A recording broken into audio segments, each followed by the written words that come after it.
Wassalamu ala khairil khalqi ajma'in sayyidina Muhammadin wa ala alihi wa sahbihi wa man tabi'ahum bi ihsanin ila yaumiddin.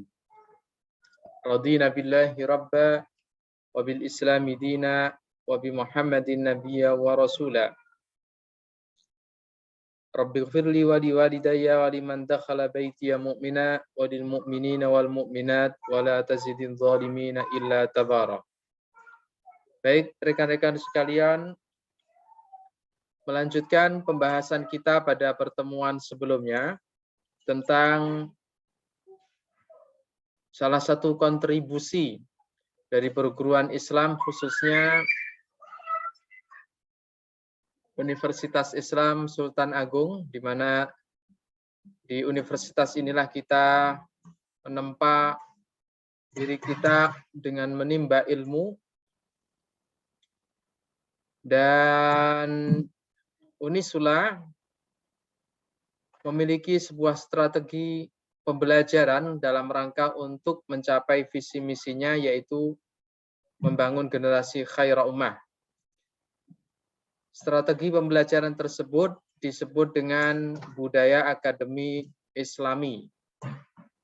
Nah, barangkali pada pertemuan sebelumnya telah kita singgung beberapa poin penting tentang strategi budaya akademik Islami ini. Hari ini kita akan coba untuk memperkuat kenapa Unisula mengambil beberapa komponen penting dari nilai-nilai peradaban Islam untuk melaksanakan strategi pembelajaran budaya ini.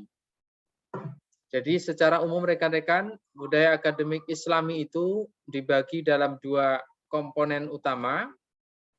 Yang pertama meliputi komponen-komponen budaya akademik Islami yang berkaitan dengan ilmu pengetahuan dan teknologi. Kemudian yang kedua, komponen-komponen budaya akademik Islami yang berkaitan dengan nilai-nilai maknawiyah atau ruhiyah. Komponen-komponen budaya akademik Islami yang berkaitan dengan ilmu pengetahuan teknologi terdiri dari 4 komponen pokok. Diawali dari keterpaduan antara ilmu agama dan ilmu pengetahuan umum. Dilanjutkan dengan apresiasi ilmu pengetahuan dan semangat membaca atau semangat Iqra, hingga kemudian mewujudkan sebuah lingkungan Islami dalam dunia pendidikan yang disebut dengan Islamic Learning Society. Baik, rekan-rekan sekalian, apa dasar filosofis Unisula mengambil keempat komponen ini terkait dengan budaya akademik Islami tentang ilmu pengetahuan teknologi? Yang pertama, keterpaduan ilmu pengetahuan umum dengan ilmu pengetahuan agama. Saya akan bacakan ayatnya, rekan-rekan bisa menyimak terlebih dahulu, nanti bisa dilanjutkan dengan rekan-rekan yang lain yang sudah hadir. A'udzubillahi minasyaitonirrajim. Innama yakhsyallaha min ibadihil ulama. Silakan rekan-rekan dibantu untuk mengulang membaca ayat dan terjemahannya. Ada Mbak Sherina Asri ya. Mbak Aliatun sudah hadir? Ini komtingnya Mbak Aliatun kalau tidak salah. Atau siapa nggih? Belum hadir, Bapak. Oh, baik. Silakan Mbak Sherina.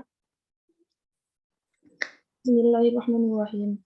Innama yakhsyallaha min ibadihil ulama. Artinya, sesungguhnya yang takut kepada Allah di antara hamba-hambanya hanyalah ulama. Surah Al-Fatir ayat 28. Innama yakhsyallaha min ibadihil ulama.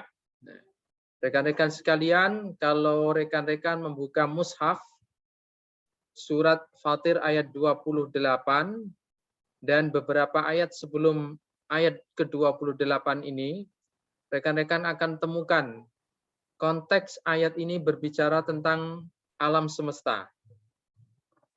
Baru kemudian di ayat 28 Allah Subhanahu wa taala menyebutkan sesungguhnya yang takut kepada Allah di antara hamba-hambanya itu hanyalah ulama. Penerjemahan ulama ini tidak bisa kita persempit maknanya dengan sekedar ulama ahli fikih atau ahli tafsir atau ahli hadis atau ilmu-ilmu yang dianggap sebagai ilmu agama.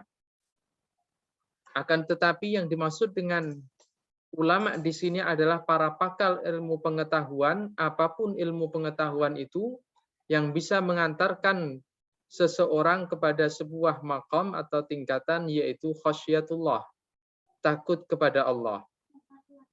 Saya ulangi ya rekan-rekan. Meskipun dalam ayat ini diterjemahkan orang-orang yang takut kepada Allah itu hanyalah para ulama, akan tetapi tidak bisa kita persempit makna ulama ini hanya para ahli fikih atau ahli hadis atau ahli akidah saja. Tetapi yang dimaksud dengan ulama di sini adalah seluruh pakar ilmu pengetahuan yang mana memiliki satu sifat yang sama yaitu khasyatullah, takut kepada Allah Subhanahu wa taala. Jadi rekan-rekan yang ada di ekonomi, teman-teman kita yang ada di kesehatan, kemudian yang lain di teknik, informatika, kalau kita bisa menggunakan ilmu pengetahuan kita untuk senantiasa mendekatkan diri sampai benar-benar takut kepada Allah Subhanahu wa taala, khasyatullah, maka kita menurut bahasa Al-Qur'an layak disebut sebagai seorang ulama. Innama yakhsyallaha min ibadihi al-ulama. Dan hanya orang-orang yang mengetahui ilmu pengetahuan itulah yang akan tertanam dalam dirinya bahwasanya alam semesta dengan fenomena-fenomena dan peristiwa-peristiwa alam yang disaksikan oleh manusia itu merupakan tanda-tanda kebesaran Allah Subhanahu wa taala. Baik, dari Mbak Sherina kita lanjut. Berikutnya dasar mengapa Unisula perguruan tinggi kita meyakini dengan seyakin-yakinnya bahwasanya antara ilmu pengetahuan dan ilmu agama itu harus terpadu, terintegrasi. Rasulullah Shallallahu Alaihi Wasallam bersabda, "Man salaka tariqan yaltamisu fihi ilman, sahhalallahu lahu tariqan ilal jannah." Silahkan dilanjutkan, bisa dibaca kembali hadisnya dan terjemahannya. Ada Mbak Syaharani. Silakan Mbak. Pak, terima kasih. Keterpaduan ilmu pengetahuan dan agama. Hadisnya, masalah katorikon yaltamisu fihi ilman sahalallahu lahu tarikon ilal jannah, yang artinya, barang siapa yang menempuh suatu perjalanan untuk mencari ilmu, maka Allah akan mempermudah baginya jalan menuju surga. Hadis riwayat Abu Dawud dan Tirmidzi. Baik. Man salaka tariqan yaltamisu fihi ilman. Barang siapa yang menempuh suatu perjalanan untuk mencari ilmu. Sahhalallahu lahu tariqan ilal jannah, maka Allah akan mempermudah baginya jalan ke surga. Baginda Rasulullah Shallallahu Alaihi Wasallam tidak membatasi ilmu seperti apa yang bisa mempermudah jalan kita ke surga itu. Artinya apa? Ilmu pengetahuan apapun, dari fikih sampai ilmu pengetahuan sosial, sejarah, dan yang lainnya, termasuk bahasa, kesehatan, ekonomi, sebenarnya bisa kita gunakan, kita manfaatkan untuk mempermudah jalan kita ke surga, artinya untuk kita amalkan dengan amalan-amalan soleh. Apapun bentuk amalan soleh tersebut. Jadi, dari ayat dan hadis baginda Rasulullah SAW ini, Unisula dengan strategi budayanya meyakini ilmu pengetahuan dalam Islam itu tidak boleh ada dikotomi, tidak ada pemisahan antara ilmu pengetahuan umum dengan ilmu agama. Dengan kata lain, semuanya adalah ilmu pengetahuan yang mulia yang dapat mengantarkan seseorang kepada tingkatan khasyatullah dan akan mempermudah jalannya menuju jalan ke surga. Baik, dari poin pertama atau komponen pertama, keterpaduan ilmu pengetahuan dan agama, barangkali ada yang ingin didiskusikan rekan-rekan sebelum kita masuk pada komponen kedua. Belum ada, Pak. Baik. Nanti rekan-rekan yang terkendala audio atau videonya boleh dicatat di kolom chat.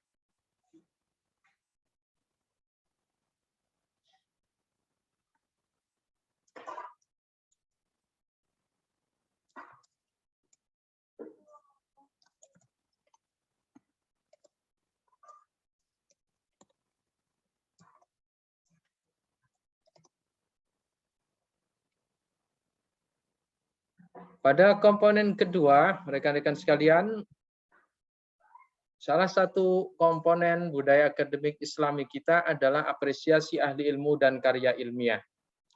Mahasiswa-mahasiswi, dosen, Bapak Ibu maupun tenaga kependidikan, karyawan, apapun dan dimanapun unit kerjanya, dimanapun fakultasnya, selama memiliki prestasi akademik, non-akademik, dalam lingkup Unisula akan senantiasa mendapatkan apresiasi.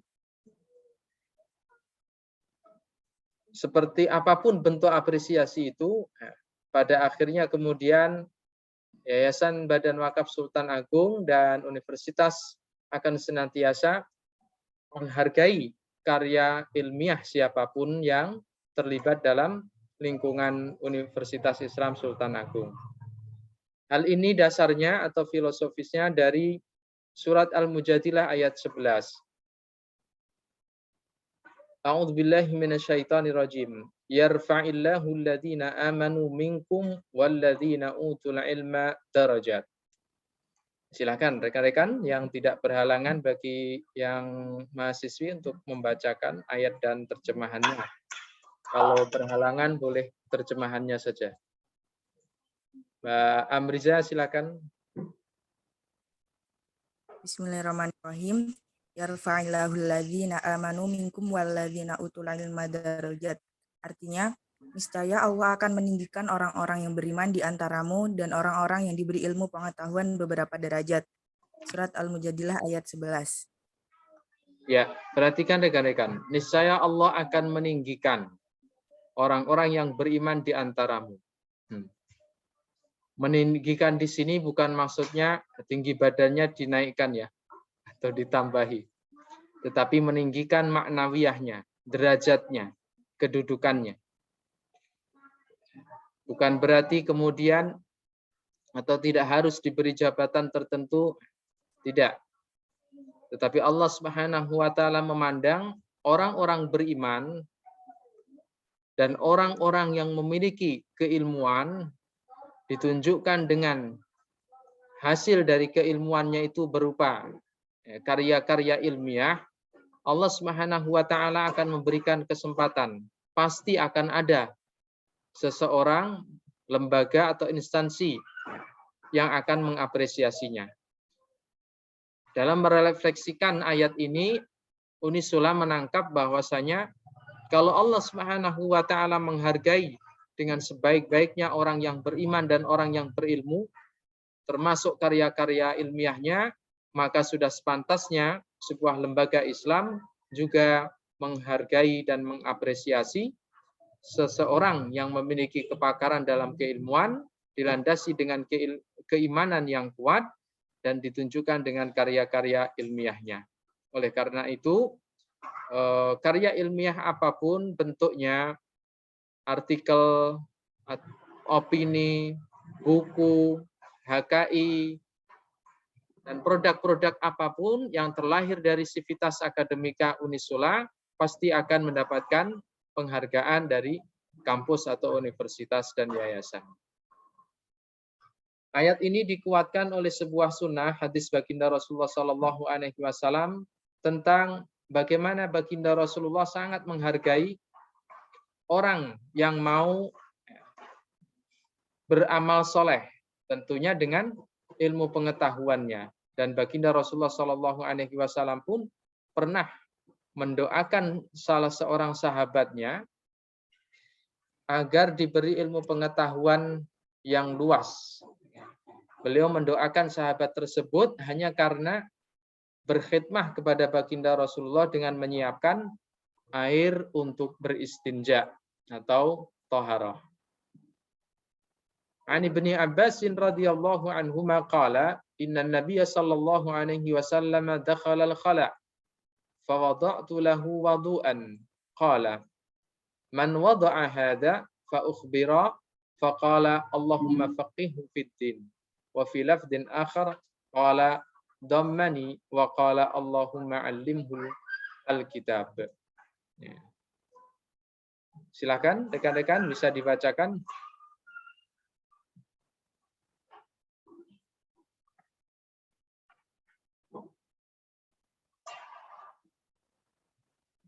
Jadi terakhir Mbak Amriza. Mbak Amriza bisa dilanjutkan catatannya ya. Oh ya sudah. Baik.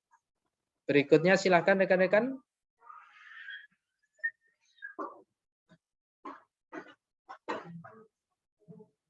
Boleh matan hadisnya atau terjemahannya saja.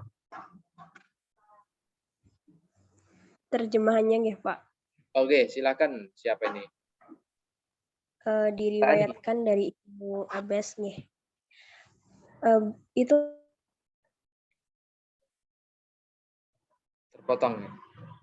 Silakan.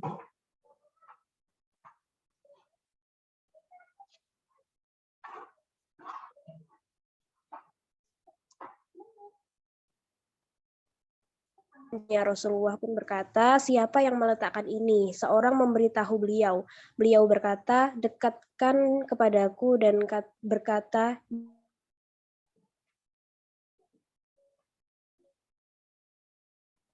Ya Allah, ajarilah dia Al-Quran. Terpotong ya. Saya naikkan.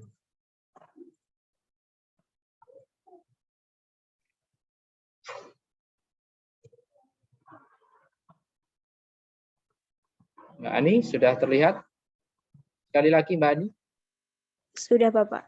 Oh, ya. Diriwayatkan dari Ibnu Abbas radhiyallahu anhu.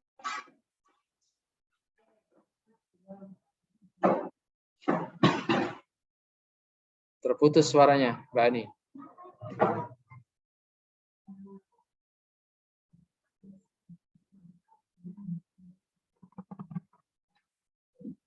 Kan kepadaku dan berkata, ya Allah ajarilah ia Al-Quran. Hadis riwayat Bukhari Muslim. Mohon maaf Pak, sinyalnya jelek. Baik, ya. Tadi sempat terputus di sini ya. Ini sepertinya juga terlewat ini. Ada doa pertama yang belum saya terjemahkan.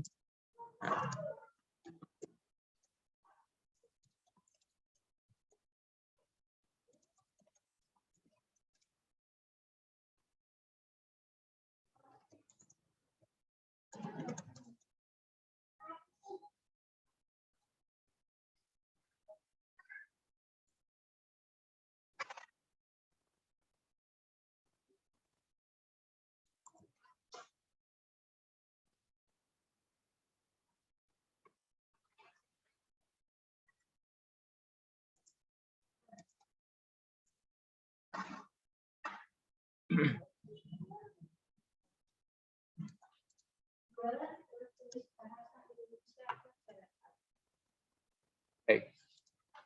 Maaf Mbak Ani, bisa dibaca sekali lagi terjemahannya?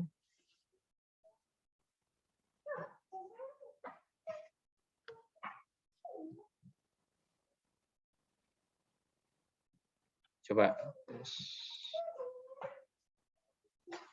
Oke. Sinyalnya kurang bagus Mbak Ani ya. Mbak Diah Putri, mungkin bisa dilanjutkan dulu. Baik Pak. Diriwayatkan dari Ibnu Abbas radhiyallahu anhu bahwa baginda Nabi Shallallahu alaihi wasallam masuk ke tempat buang air. Aku pun meletakkan air untuknya. Rasulullah berkata, siapa yang meletakkan ini? Seseorang memberitahu beliau. Beliau berkata, ya Allah berilah ia pemahaman dalam hal agama Dalam riwayat lain, beliau mendekapku dan berkata, "Ya Allah, ajarilah Al-Quran." Hadis riwayat Bukhari Muslim. Jadi demikianlah riwayat tentang baginda Rasulullah Sallallahu Alaihi Wasallam yang mengapresiasi, menghargai khidmahnya seorang sahabat yang masih muda yang bernama Ibnu Abbas. Ibnu Abbas ini terkenal sebagai salah seorang generasi sahabat muda yang paling banyak menemani baginda Rasulullah Sallallahu Alaihi Wasallam. Saat itu Ibnu Abbas hanya mengambilkan satu ember atau satu gayung air untuk bersuci baginda Rasulullah Sallallahu Alaihi Wasallam. Rasulullah menghargainya dan bahkan mendoakan Ibnu Abbas agar diberi pemahaman yang dalam dan luas oleh Allah Subhanahu wa taala terhadap ajaran-ajaran agama Islam. Dalam doa yang kedua, Rasulullah Sallallahu Alaihi Wasallam mendoakan agar Ibnu Abbas diberi ilmu pengetahuan tentang Al-Quran. Demikian jadi dua komponen budaya akademik Islami antara ilmu pengetahuan dan ilmu pengetahuan agama. Kemudian bagaimana Islam mengapresiasi para ahli ilmu dan pakarnya. Baik, dari komponen budaya yang ketiga, semangat Iqra, menjaga semangat untuk senantiasa membaca. Ini barangkali tantangan kita rekan-rekan ya. Saya merasakan benar saat ini untuk membaca 1 halaman, 2 halaman buku itu rasanya berat sekali. Kita lebih mudah untuk mengikuti status atau berita-berita di dunia maya daripada kita membaca dalam kitab atau buku-buku ya. Tantangannya sangat luar biasa. Kan tetapi perlu kita ketahui rekan-rekan, membaca sebagai jendela pengetahuan kita. Dalam hal ini Unisula dengan budayanya senantiasa mengarahkan kita untuk terus menjaga semangat membaca tersebut. Iqra bismi rabbikal ladzi khalaq. Agar minat baca kita, semangat baca kita senantiasa dijaga oleh Allah Subhanahu wa taala, maka awalilah setiap kali ingin membaca dengan menyebut asma Allah Subhanahu wa taala. Kemudian ingatlah tujuan kita membaca dalam kerangka untuk beribadah kepada Allah Subhanahu wa taala, dan yang ketiga tentunya dengan senantiasa bermunajat kepada Allah Subhanahu wa taala agar hasil bacaan kita itu dapat bermanfaat. Rekan-rekan kalau masih hafal surat Al-Alaq, di akhir surat Al-Alaq itu Allah Subhanahu wa taala berfirman. Ya, barangkali ada yang masih ingat akhir surat Al-Alaq bunyinya dan terjemahannya seperti apa? Silakan, barangkali ada yang membawa mushaf atau bisa membuka googling. Akhir surat Al-Alaq itu bunyinya seperti apa?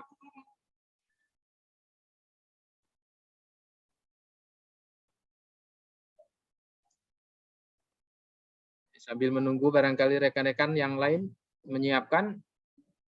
Jadi rekan-rekan perlu kita terus cermati ya.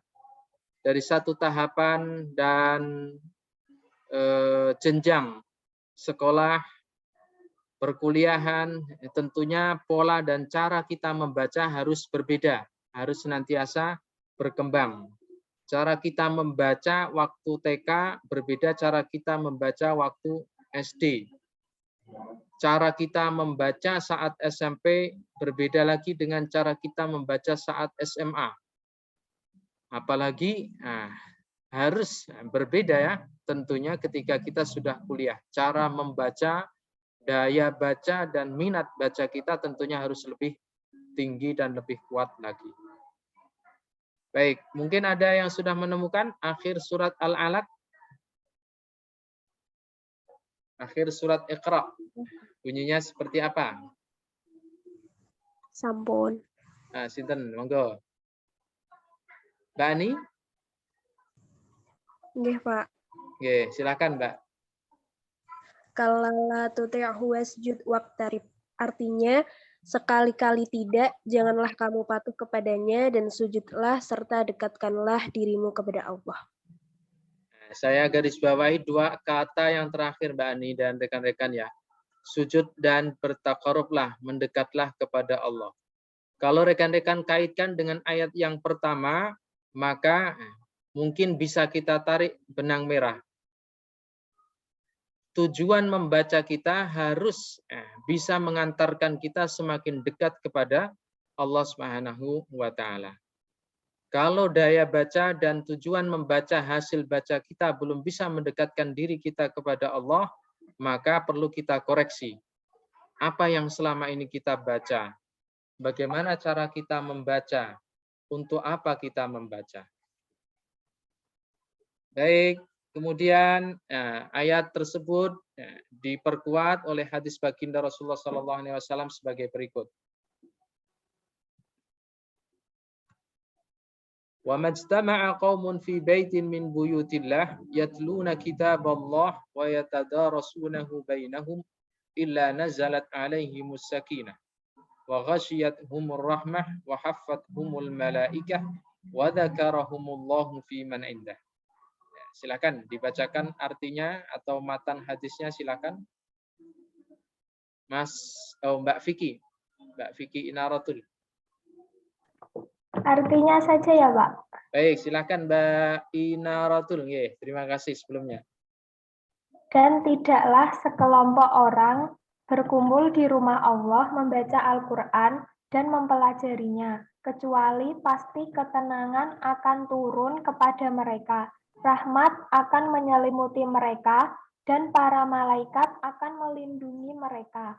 Lalu Allah menyebut nama mereka di antara makhluk-makhluknya di sisinya. Hadis riwayat Muslim. Baik, rekan-rekan sekalian, kita perhatikan ya. Sebuah majelis keilmuan, kelas ya, pembelajaran ilmu pengetahuan ya, Islam itu senantiasa mendapatkan keberkahan dari Allah Subhanahu wa taala. Di sana dibacakan sebuah ilmu, diajarkan, dijelaskan. Apalagi kalau ilmu itu didasari dengan ayat-ayat Al-Qur'an dan sunnah-sunnah baginda Rasulullah SAW. Maka keberkahan akan turunnya ketenangan, rahmat diselimutkan untuk orang-orang yang berada di majelis itu. Kemudian para malaikat turun untuk melindunginya, dan Allah mencatat, menyebut-nyebut nama-nama kita ketika berada di majelis keilmuan tersebut. Maka dalam hal ini, agar semangat Iqra membaca kita senantiasa terjaga, maka ingat-ingatlah bahwasanya di balik suasana kita membaca, di balik suasana kita dalam majelis keilmuan, ada para malaikat yang sedang mencatat dan sedang menyiapkan ketenangan, keberkahan, rahmatnya. Dan Allah akan menyebut-nyebut nama kita sebagai hamba-hamba pilihannya sesuai dengan tuntunannya. Tidak harus di masjid, ya, tidak harus di masjid atau di Baitullah, meskipun di Baitullah atau di masjid tentu sangat mulia.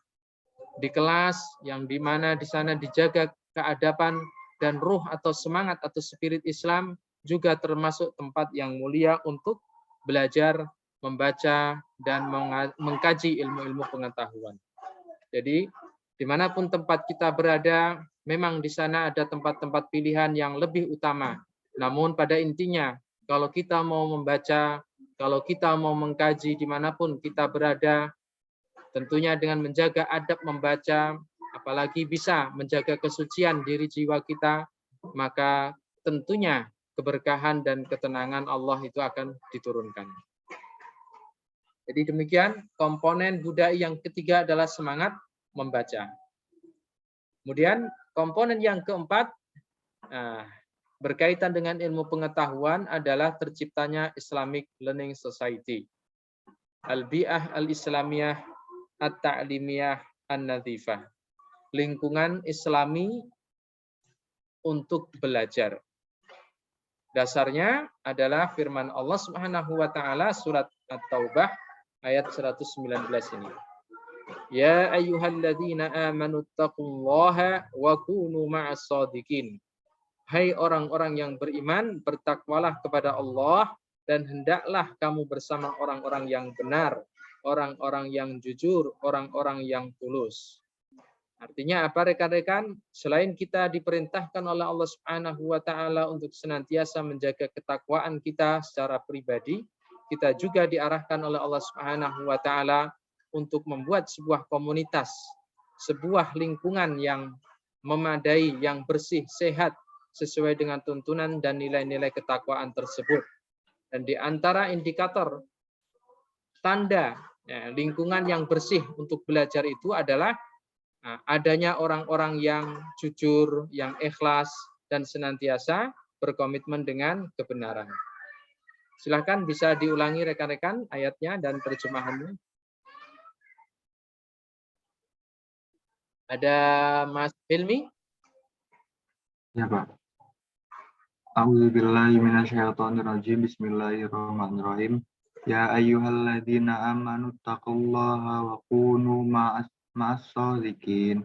Shadaqallahul azim, yang artinya hai orang-orang yang beriman, bertakwalah kepada Allah dan hendaklah kamu bersama orang-orang yang benar. At-Taubah ayat 119. Baik. Jadi kita orang-orang yang beriman dipanggil oleh Allah Subhanahu wa taala untuk mendapatkan penghargaan ini. Kita diarahkan untuk senantiasa menjaga ketakwaan, tidak hanya secara individu tetapi secara berjamaah atau bersama-sama, sehingga kemudian terwujud atau tercipta sebuah lingkungan belajar yang nyaman. Ayat ini juga didukung oleh sebuah hadis dari baginda Rasulullah SAW agar kita senantiasa menciptakan dan menjaga lingkungan yang nyaman atau bersih, terutama untuk belajar. Al-imanu bid'un wa sab'una aw bid'un wa sittuna syu'batan fa afdaluha qawlu la ilaha illallah wa adnaha imatatul adha 'anit thariq. Hadis ini sering saya bacakan ketika kuliah 7 menit ba'da zuhur di Masjid Abu Bakar As-Segaf. Rekan-rekan mahasiswa yang putra yang sudah hadir di kampus dan berjamaah sholat zuhur, mungkin pada hari Senin sering mendengar saya membacakan hadis ini. Silakan rekan-rekan bisa diulang kembali hadis atau terjemahannya. Mas Hilmi, selanjutnya setelah Mas Hilmi tadi ada saya, Pak. Mbak Lafit Fatul. Artinya imam itu banyak cabangnya.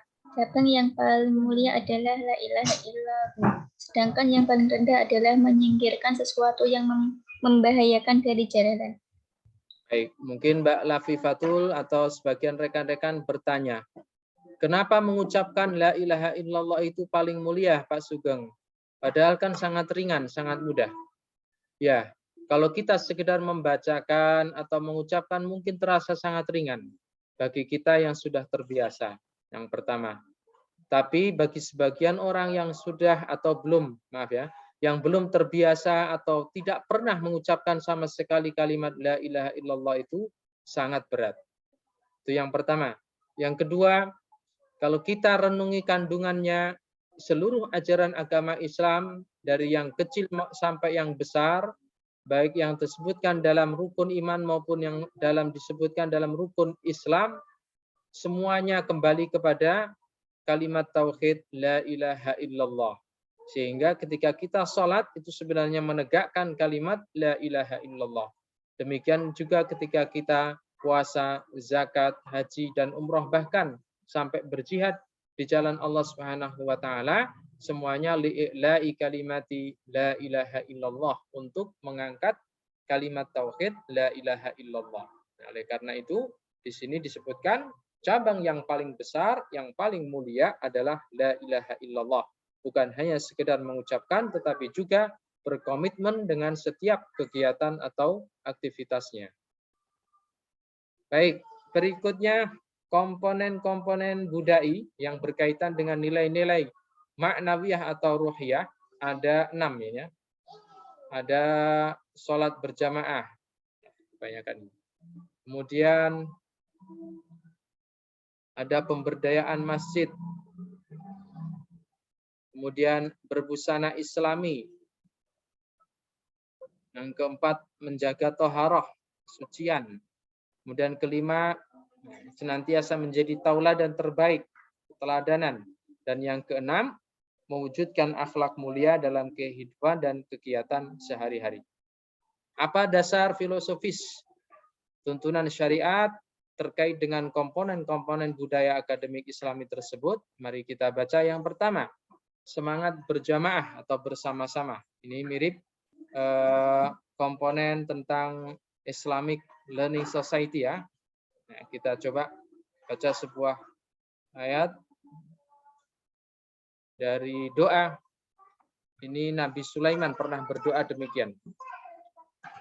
Ketika itu ceritanya Nabi Sulaiman sedang membersamai tentara-tentaranya, memimpin mereka untuk menuju ke suatu negeri. Di tengah jalan, Nabi Sulaiman mendengar seekor semut berkata kepada teman-temannya, teman-teman semut, ayo kita masuk ke lubang liang kita. Karena di depan sana Nabi Sulaiman dan teman-teman atau prajurit-prajuritnya sedang berjalan ke arah kita. Jangan sampai kita nanti diinjak-injak mereka.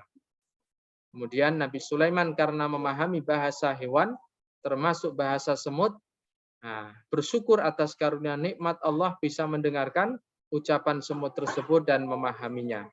Kemudian berdoa, Rabbi auzi'ni an ashkura ni'mataka allati an'amta alayya wa ala walidayya wa an a'mala salihan tardah wa adkhilni birahmatika fi ibadika sholihin.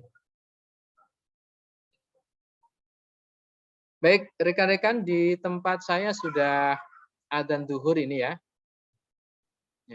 Mungkin sebagian tempat rekan-rekan juga demikian. Kalau ada yang di kampus, mungkin Masjid Abu Bakar As-Sigaf juga sudah adzan. Oleh karena itu kita cukupkan sampai di sini. Untuk komponen-komponen berikutnya, berjamaah, berbusana, islami, taharah. Silakan rekan-rekan cermati dari materi PPT ini. Kalau nanti ada hal-hal yang belum dipahami atau perlu didiskusikan, bisa disampaikan lewat grup WhatsApp atau Jabri kepada saya. Untuk pertemuan berikutnya bisa kita lanjutkan dengan pembahasan selanjutnya.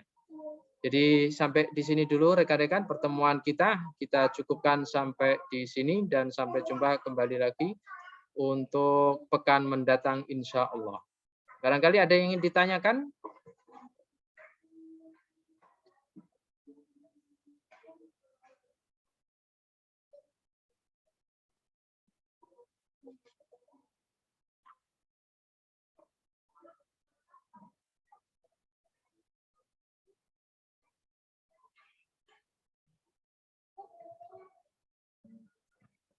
Baik. Kalau tidak ada yang didiskusikan, kita cukupkan sampai di sini ya. Aku qauli hadza